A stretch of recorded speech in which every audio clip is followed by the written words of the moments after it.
नमस्कार दोस्तों, कैसे हो? अच्छे होंगे। मैं भी अच्छा हूँ। दोस्तों ऐसा है, हमारा बिंदु चल रहा था, उस बिंदु का नाम संधि है। संधि में हमने एक तो पढ़ लिया था स्वर संधि, दूसरा हमने पढ़ लिया था व्यंजन संधि। अब दोस्तों ऐसा है, विसर्ग संधि के भी हमने 1 से लेकर के 5 तक नियमों का अध्ययन कर लिया था, ठीक है ना। अब हम उन 5 नियमों से आगे वाले नियमों का अध्ययन करेंगे।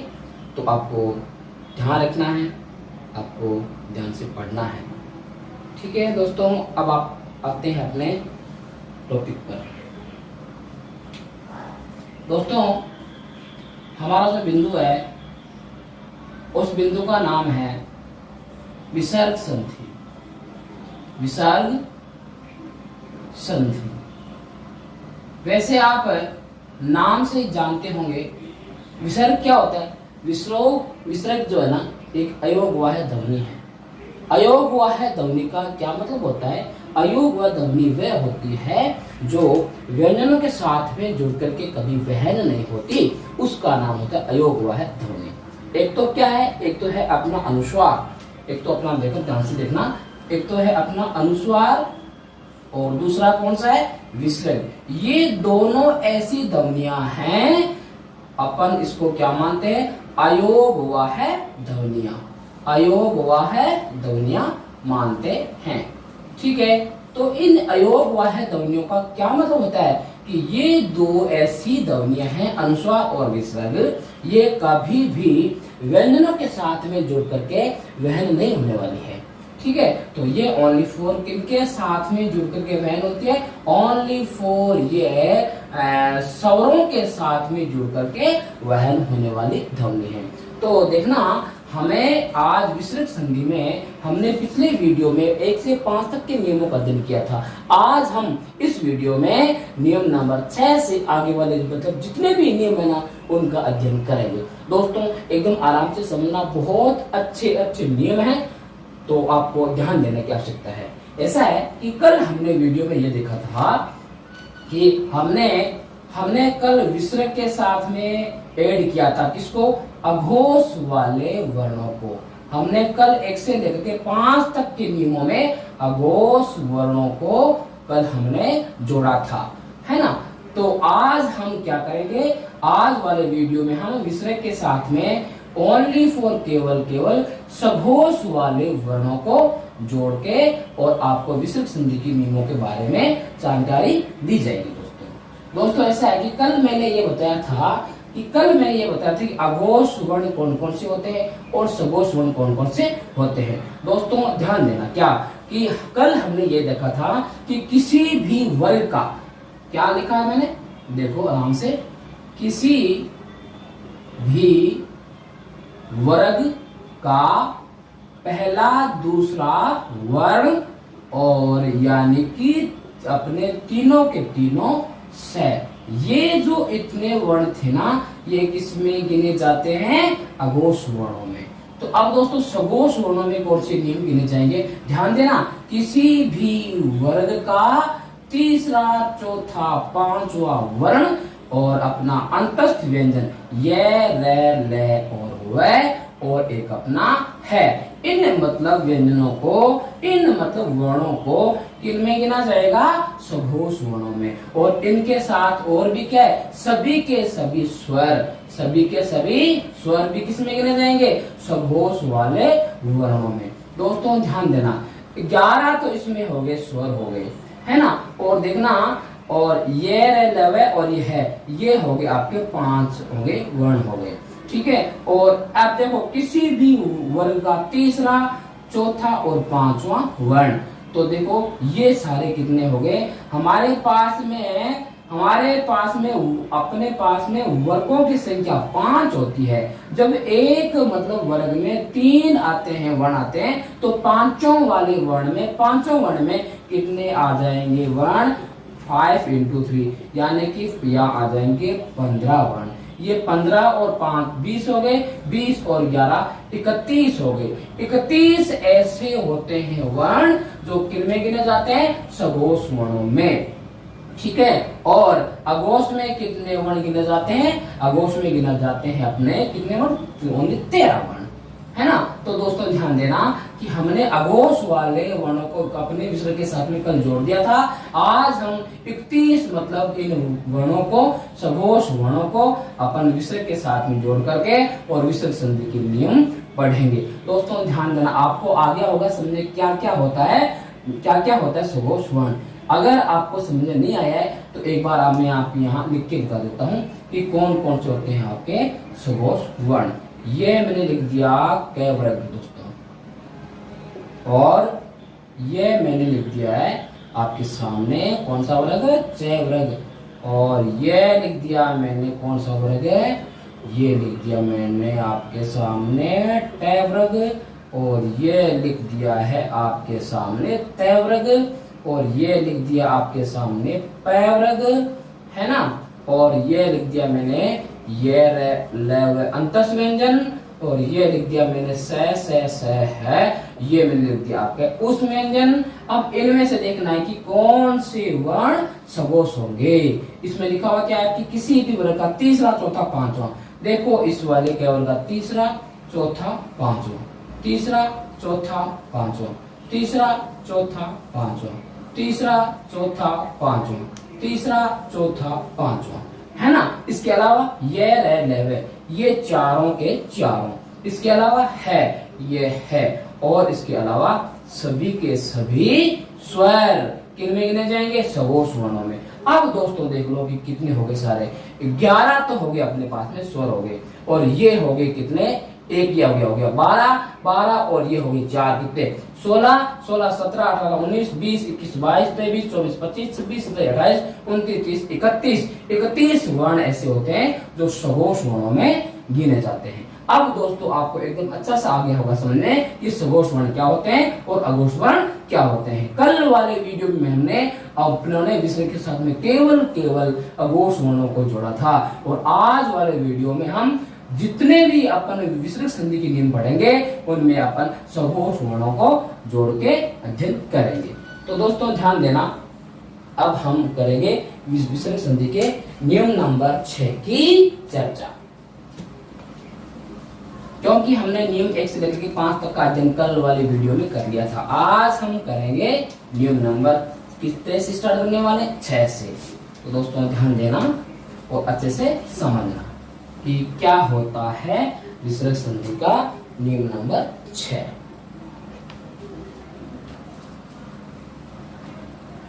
हाँ दोस्तों ध्यान देना, नियम नंबर 6 से पहले मैं आपको ये बात कहना चाहता हूँ कि हिंदी में 11 स्वर होते हैं और 11 स्वर में बाद में क्या आना चाहिए? विसर्ग आना चाहिए। और इसका योग किससे हो जाना चाहिए? सघोष वर्णों से। इससे हो जाना चाहिए इनका योग सघोष वर्णों से। और सघोष वर्ण होते हैं कौन कौन से?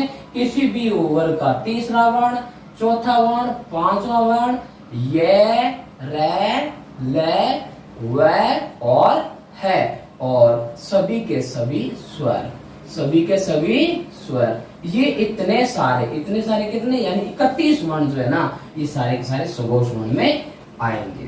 दोस्तों अब हमारा नियम स्टार्ट हो रहा है, नियम नंबर 6। आराम से पढ़े, आहिस्ता आहिस्ता पढ़े। और जहां समझ में नहीं आई ना, वहां मेरे को आपका यही काम है कि आप कमेंट कर देना, मैं देख लूंगा आपकी क्या इच्छा है।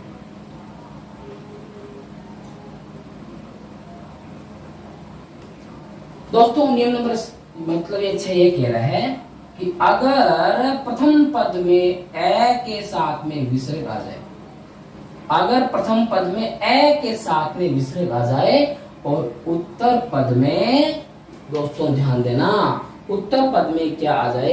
ए के अलावा कोई भी स्वर। उत्तर पद में क्या आ जाए? ए के अलावा, ए को छोड़ करके, है ना, ए के अलावा कोई भी स्वर आ जाए, कोई भी स्वर आ जाए उत्तर पद में ए के अलावा, ये ध्यान देना है, ए नहीं आना चाहिए उत्तर पद में, ए के अलावा। यानी कि स्वरों की संख्या कितनी होती है? 11। 11 में से ओनली फॉर ए नहीं आना चाहिए। तो फिर यहाँ पे स्वर आ सकते हैं कितने, यहाँ आ सकते हैं स्वर उत्तर पद में आ सकते हैं 10 स्वर आ सकते हैं, क्योंकि ए को छोड़ना है। ए के अलावा मतलब जितने भी स्वर है ना, उनमें से कोई भी स्वर आ सकता है ना दोस्तों। तो ध्यान में आपके ये आना चाहिए कि प्रथम पद में ए आ जाना चाहिए, उसके साथ में विसर्ग आ जाना चाहिए, और उत्तर पद में ए के अलावा कोई भी स्वर आ जाना चाहिए। तो क्या विकार उत्पन्न होगा अगर ऐसा होता है तो। दोस्तों ध्यान देना, अगर हमारे पास में प्रथम पद में आ रहा है ए के साथ में विसर्ग, उत्तर वाले पद में ए के अलावा कोई भी स्वर आ जाए, देखो ये स्वर मैं यहाँ पे लिख देता हूं, ए आ लघु ई दीर्घ ई लघु उ दीर्घ उ री और ए आई ओ और औ। यह है 11 हिंदी के स्वर। इसमें क्या बोला कि उत्तर पद में ए के अलावा कोई भी स्वर आ जाना चाहिए। इस ए को एक बार के लिए छोड़ दो और इस ए के अलावा आना, इनमें से ना कोई भी स्वर आ जाए ना, तो इस विसर्ग का क्या होगा यह ध्यान देना है, क्योंकि हम क्या पढ़ रहे हैं, विसर्ग संधि पढ़ रहे हैं, है ना। इसलिए हमें ना जहां होगा विसर्ग उसका तो ध्यान, अच्छा सा ध्यान रखना पड़ेगा, क्योंकि हम पढ़ रहे हैं विसर्ग संधि को। तो विसर्ग संधि का नियम नंबर 6 ये कह रहा है, अगर प्रथम पद में ए आ जाए, उसके साथ में विसर्ग आ जाए और उत्तर पद में ए के अलावा कोई भी स्वर आ जाए, तो विसर्ग का क्या हो जाएगा, ये यहाँ पे ध्यान देने की आवश्यकता है, विसर्ग का लोप हो जाएगा, यानी कि विसर्ग हट जाएगा। तो दोस्तों ये नियम आपको ध्यान में रखना है। क्या, अगर प्रथम पद में ए आ जाए, उसके बाद में विसर्ग हो और उनका योग ए के अलावा किसी भी स्वर से होता हो, तो वहां क्या होता है, विसर्ग का लोप हो जाता है। ये था हमारा नियम नंबर 6। दोस्तों अब इसको समझेंगे, एग्जाम्पल से समझेंगे, है ना। इसको अपन एग्जाम्पल से समझेंगे कि क्या कह रहा है नियम नंबर 6। हमारा 1 नंबर वाला एग्जाम्पल है, अतः योग एव। दोस्तों ध्यान देना, हमारे पास में आ रहा है प्रथम पद अतः है, यानी कि यहाँ पे अंतिम पद क्या आ रहा है, अंतिम आ रहा है वर्ण आ रहा है तय, और उसके आगे आ रहे हैं विसर्ग। जैसे इस वाले तय का अपन शाब्दिक विच्छेद करेंगे, तो हमारे पास में क्या आ जाएगा, तय हलंत, ए आ जाएगा बाहर, आगे विसर्ग लगे हुए होंगे। तो यानी कि यहाँ जो आ रहा है प्रथम पद, यहाँ और यहाँ सेम आ रहा है, यानी कि यह वाली कंडीशन यहाँ पे बन रही है। और फिर उत्तर वाले देखो पद में ए के अलावा कोई भी स्वर आ जाना चाहिए, तो यहाँ पे देखो उत्तर पद के ना प्रथम वर्ण में क्या आ रहा है, ए आ रहा है, ए आ रहा है ना, वो ए के अलावा स्वर है। तो यहाँ जो विसर्ग लगे हुए हैं प्रथम पद में, इन विसर्ग का क्या हो जाएगा, इन विसर्ग का लोप हो जाएगा नियम नंबर 6 के तहत। तो हमारा शब्द क्या बन जाएगा, अतः ए, यानी कि विसर्ग हट गए, विसर्ग हट गए। क्यों हट गए, क्योंकि प्रथम पद में ए के बाद में विसर्ग था, उत्तर पद में ए के अलावा कोई भी स्वर आ जाए तो विसर्ग का क्या हो जाएगा, लोप हो जाएगा। दोस्तों इसको एक एग्जांपल और से समझो, देखना ध्यान से। इसका दूसरा एग्जांपल है, मन है योग उच्छेद, मन है योग उच्छेद। दोस्तों समझ आ गया होगा कि प्रथम पद में आ रहा है ए के बाद में विसर्ग आ रहा है। जैसे इस नए का अपन शाब्दिक विच्छेद करेंगे ना, नए का, तो क्या आ जाएगा, नए योग ए बाहर निकल जाएगा, क्योंकि जैसे नए को कर दिया हलंत में, है ना। और फिर ये आगे विसर्ग है, तो ए के साथ में आ रहा है विसर्ग इस वाले मतलब प्रथम पद में, और उत्तर वाले पद में देखो स्टार्ट में क्या आ रहा है, ऊ आ रहा है। ऊ क्या होता है, ए के अलावा स्वर होता है ना। तो इसमें क्या होगा, विसर्ग का लोप हो जाएगा, यानी विसर्ग हट जाएंगे। तो हमारा शब्द क्या बन जाएगा, मन उच्छेद। हमारा शब्द क्या बन जाएगा, मन उच्छेद। दोस्तों समझ में आ गया होगा आपको ये वाला नियम नंबर 6। अब इसका एक एग्जांपल आपके सामने और लिखता हूं, ध्यान देना। एग्जाम्पल नंबर 3 है, इसका है बेटा पै प्लस आदि। क्या है, पै है प्लस आदि। देखो यहाँ पर ध्यान देना, ये में क्या है, ए मिला हुआ है और आगे क्या है, आ रहा है विसर्ग आ रहा है ना। और उत्तर वाले पद में आ रहा है, आ क्या होता है, ए के अलावा स्वर है तो क्या हो जाएगा, विसर्ग का लोप हो जाएगा। तो हमारा शब्द क्या बन जाएगा, पै आदि। हमारा शब्द क्या बन जाएगा, पै आदि। दोस्तों ये थे हमारे नियम नंबर 6 के एग्जाम्पल। इसके अलावा और भी बहुत सारे होते हैं, लेकिन इतने इसमें काफी है मेरे हिसाब से, क्योंकि आपको इससे ये नियम नंबर 6 जो है ना, ये समझ में आ गया होगा, है ना। अब हम करते हैं नियम नंबर 7 की चर्चा करते हैं और नियम नंबर 6 को यहाँ से हटा देते हैं, ठीक है। तो ध्यान देना। अब आपको नियम नंबर 7 का ध्यान रखना है। क्या कहेगा नियम नंबर 7, ठीक है दोस्तों। आज हम पढ़ रहे हैं विसर्ग संधि पढ़ रहे हैं, और विसर्ग संधि के हमारे नियम हो गए 1 से लेकर के 6, ठीक है। तो दोस्तों ध्यान देना कि नियम नंबर जो 7 है वो क्या कहेगा।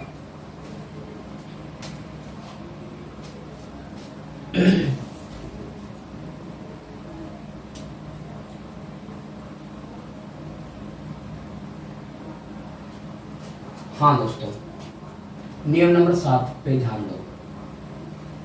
नियम 7 दोस्तों ध्यान ये रखना है, अगर हमारे पास में प्रथम पद में ए आ जाए और ए के साथ में विसर्ग लगा हुआ आ जाए, ये मैं बात कर रहा हूँ किसकी, प्रथम पद की। ये मैं किसकी बात कर रहा हूँ, प्रथम पद की बात कर रहा हूँ कि अगर प्रथम पद में ए के साथ में विसर्ग लगा हुआ हो और उनका योग, हमने नियम नंबर 6 में ए को छोड़ा था, ए के अलावा स्वर लिए थे, है ना। यहाँ पर ए को साथ में ले लेंगे।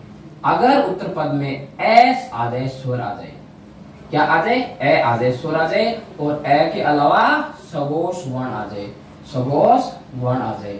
देखो ध्यान से, क्या या तो यहाँ पर ए आ सकता है या यहाँ पर सगोश वर्ण में से कोई भी वर्ण आ सकता है उत्तर पद में।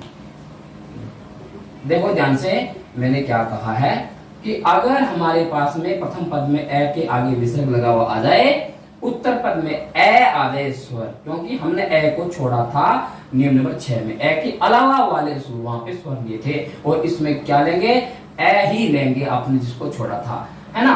तो ए आ जाए, उत्तर पद में ए आ जाए या आदेश सघोष वर्ण, यानी कि किसी भी वर्ग का तीसरा, चौथा, पांचवा वर्ण, ये, रे, ले, वे और है, इनमें से कोई भी वर्ण आ जाए तो वो सघोष होगा ना। तो फिर इस विसर्ग का क्या विकार उत्पन्न हो जाएगा, विसर्ग के स्थान पर उ बन जाएगा।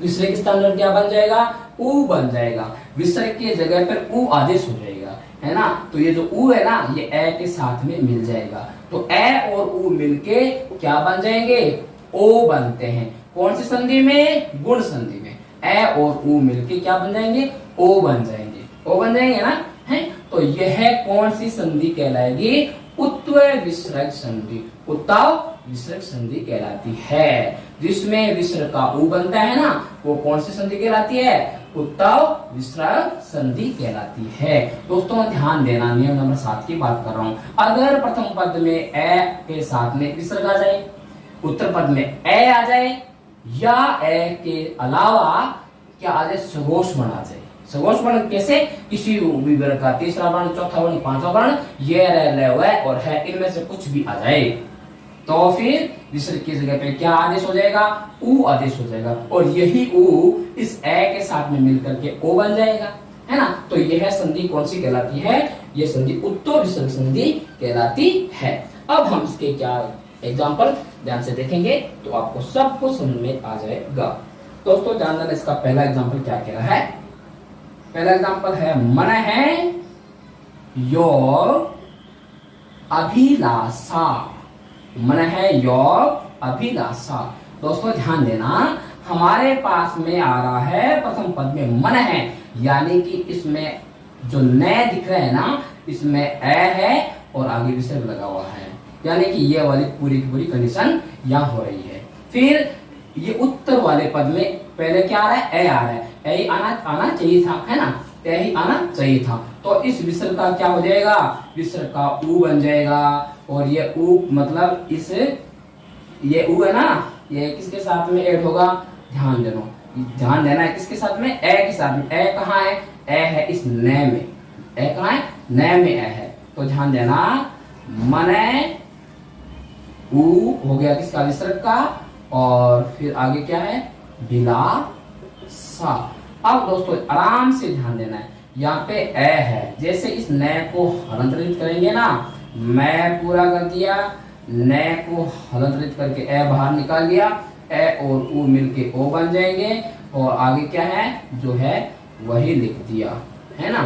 तो दोस्तों ध्यान देना, मैं का मैं, न का न हलंत, और ए और ऊ मिलके क्या बन जाएंगे, ओ बन जाएंगे, है ना। और क्या आ जाएगा यहाँ पे, विलासा। अब पूरा का पूरा क्या बन जाएगा, सब देखो ध्यान से, ये लिख दिया मैंने मैं, न के साथ में ओ का योग हो गया मनो, और फिर आगे उत्तर वाले पद में जो बचा है ना विलासा, ये कर दिया मनोभिलाषा। मेरे कहने का मतलब ये है कि यहाँ पर प्रथम पद में ए के साथ में विसर्ग लगा हुआ है, उत्तर वाले पद में ए आ गया, तो विसर्ग का जगह पे ऊ हो जाएगा, और ये ऊ जैसे ही इस वाले मन से मिलेगा तो क्या बन जाएगा, मनो, आगे विलासा, है ना। तो ये था नियम नंबर 7 का फर्स्ट एग्जाम्पल। इसका एक एग्जाम्पल आप और देखोगे ध्यान से देखना दोस्तों। एग्जाम्पल से क्या है कि नियम है ना वो एकदम क्या है कि समझ में आ जाता है पूरा पूरा, है ना। इसलिए मैं ना आपको ना ज्यादा से ज्यादा एग्जाम्पल समझा रहा हूँ। दूसरा एग्जाम्पल है इसी का, सेकंड है कि श्रय है योग जय। दोस्तों यहाँ पे स आपको दिख रहा है, र आपको दिख रहा है, जैसे र को मैंने कर दिया स्वर रहित, ए बाहर निकल जाएगा, है ना, और आगे क्या है, जय है।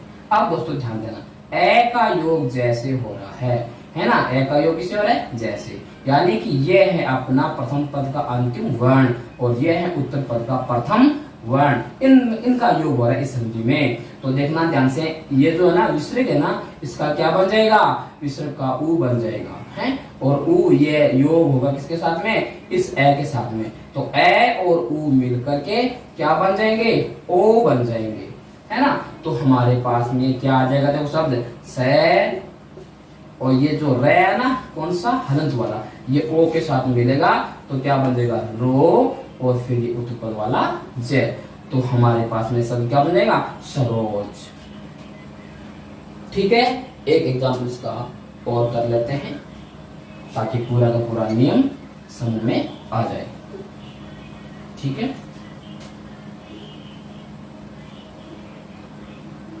हाँ, यस है योग धरा। दोस्तों ध्यान देना, हमारे पास में प्रथम पद में क्या है, ये के साथ में से, कौन सा ये से हो गया तालव्य से, इसको मैं कर देता हूँ स्वर रहित। जैसे इसको मैंने स्वरित किया तो ए बाहर निकल गया, आगे विसर्ग लगा हुआ है, ये है प्रथम पद का अंतिम वर्ण, और उत्तर पद का प्रथम वर्ण क्या है, उत्तर पद का प्रथम वर्ण ध है, और आगे रा है। अब इनका योग होगा दोस्तों, ध्यान देना, है ना। तो अपने पास में क्या है, हमने ये देखा था, अगर प्रथम पद में ए के साथ में विसर्ग आ जाए और उसका योग हो जाए ऐसे या सुघोष वर्ण किसी में से, ठीक है। तो ध्यान देना, ये यहाँ पे आ रहा है, उत्तर पद में ध आ रहा है, ध होता है तय वर्ग का चौथा वर्ण, जैसे ना तय, थ, द और ध होता है तय वर्ग का चौथा वर्ण, क्योंकि सघोष वर्ण में आ सकते हैं नंबर चौथा, ठीक है। तो ध का ना योग हो रहा है ऐसे, तो इस विसर्ग का क्या बन जाएगा, विसर्ग का तो ऊ बन जाएगा, इस ऊ का योग होगा किससे, इस ए से योग हो जाएगा, ए और ऊ मिलके क्या होते हैं, ओ बनता है, किसमें, गुण संधि में बनता है ना, है। अब ध्यान देना, ये का क्या लिखूंगा, ये से है, ये हलंत से है ना, इसका ओ से योग हो जाएगा तो क्या बन जाएगा, सो बन जाएगा, और आगे ध का ध और रा, हमारा क्या हो जाएगा, सब बन जाएगा, हमारा सब बन जाएगा यशोधरा। ये था दोस्तों नियम नंबर 7, और नियम नंबर 7 में यह था विसर्ग का ऊ में विकार उत्पन्न हो रहा था, यही है हमारी विसर्ग संधि में उत्वय विसर्ग संधि, क्योंकि इसमें विसर्ग का ऊ बन रहा है। दोस्तों नियम नंबर 6 और 7 हो गए, कंप्लीट हो गए। अब आपके सामने आएंगे नियम नंबर 8, है ना, उसकी चर्चा करेंगे। मुझे आशा है आपको एग्जाम्पल से सारे के सारे नियम समझ में आ रहे हैं, है ना। और अगर अभी भी नियम समझ में नहीं आ रहे हैं तो दोस्तों आपका क्या काम है, आपका काम है कमेंट करना, और मैं अपना देख लूंगा कि आपको क्या क्या समस्या हो रही है ना। अब हम नियम नंबर 8 की चर्चा करने वाले हैं। 7 नियम हमारे कंप्लीट हो गए हैं।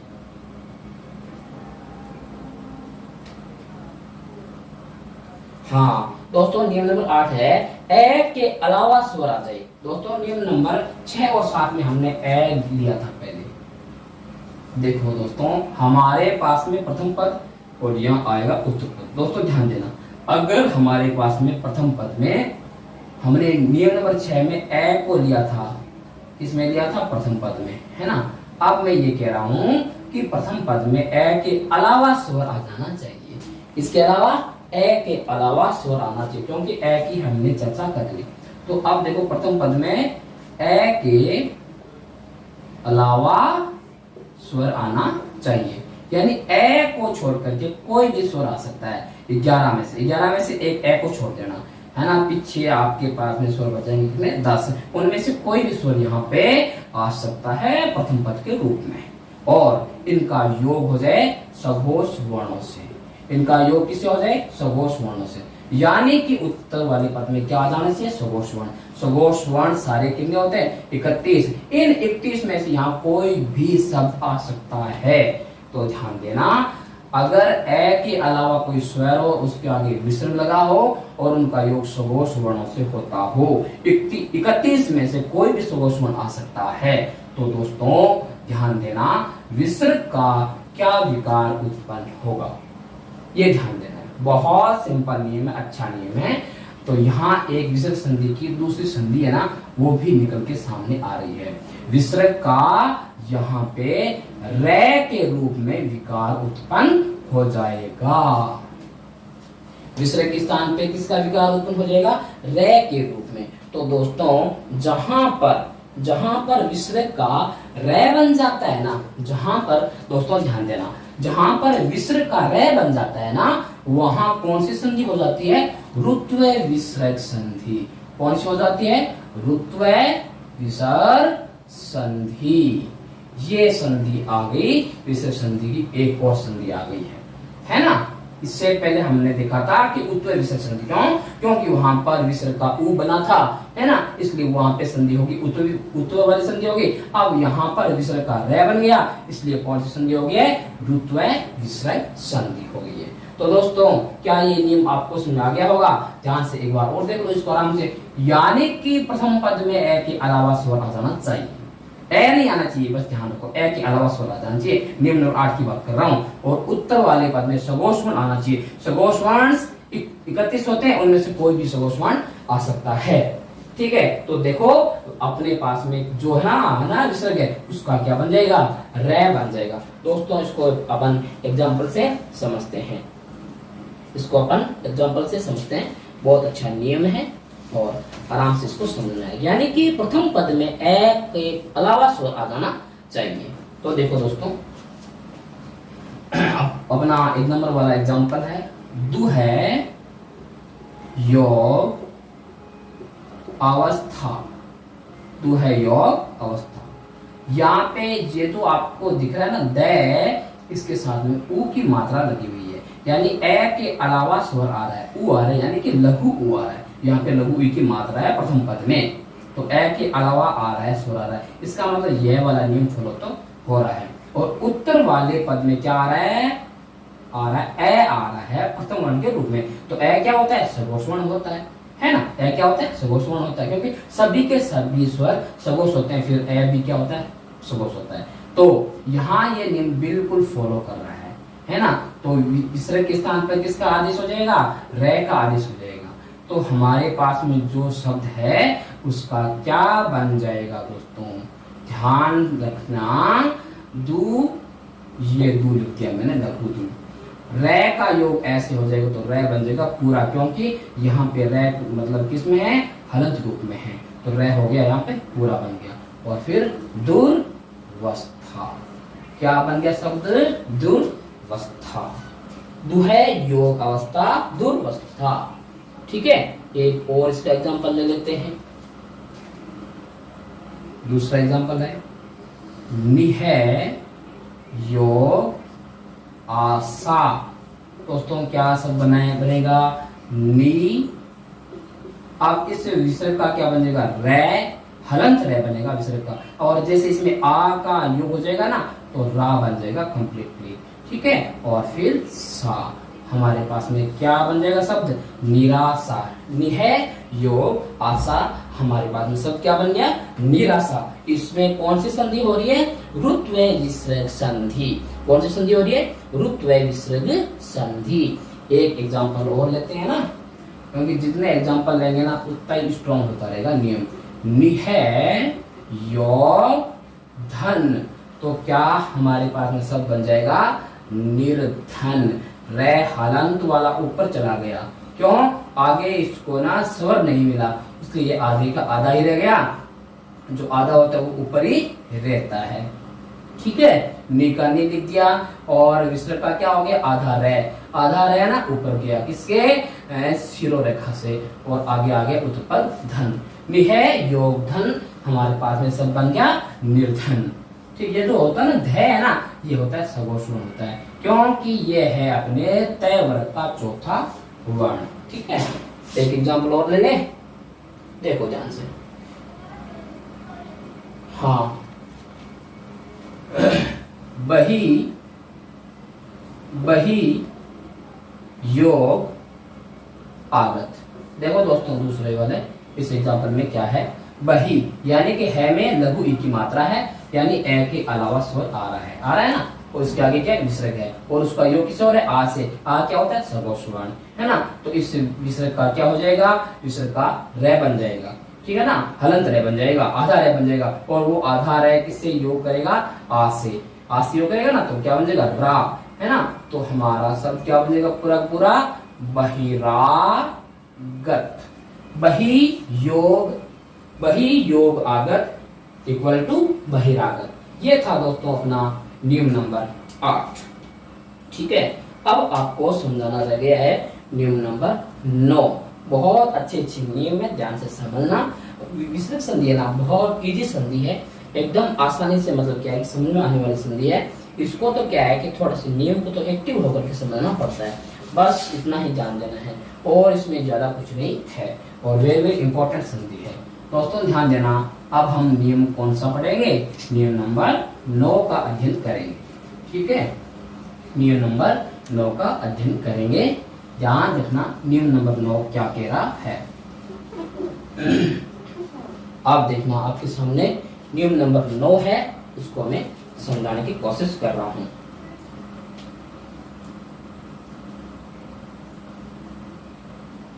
हाँ देखो दोस्तों, नियम नंबर 9 है, यह नियम विसर्ग संधि के सारे नियमों में से इंपॉर्टेंट नियम है, इसलिए नियम नंबर 9 को एकदम ध्यान देके पढ़ना है। क्या, अगर प्रथम पद में लघु ई या लघु उ आ जाए,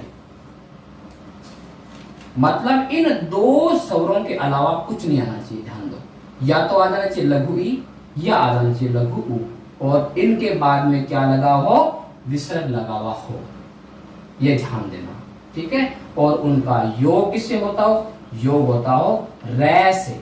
रे से कोई भी शब्द स्टार्ट होने वाला हो, यानी कि उत्तर पद का प्रथम वर्ण रे होना चाहिए।